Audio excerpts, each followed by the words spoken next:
యాక్సిడెంట్లు చాలా భయంకరంగా ఉన్నాయి.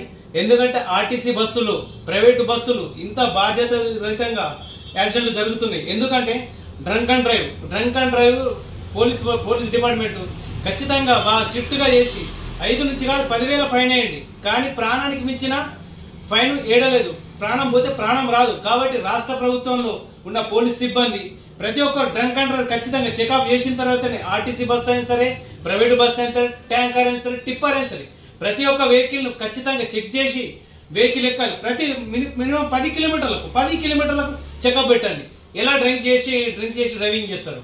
ఎన్నో కుటుంబాలు నాశనం అవుతున్నాయి.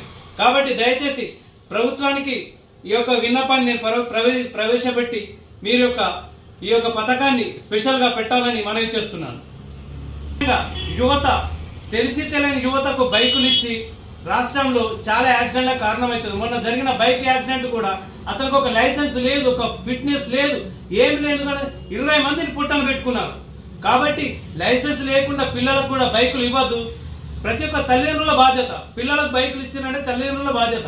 తల్లిదండ్రులు కూడా బైకులు పిల్లలకు ఇవ్వకుండా ఖచ్చితంగా బాధ్యత వృత్తంగా ఉంటే మన కుటుంబాన్ని కాదు, ఎదుటపోయే కుటుంబాన్ని కూడా కాపాడే నాలెడ్జ్ మనకు ఉండాలి.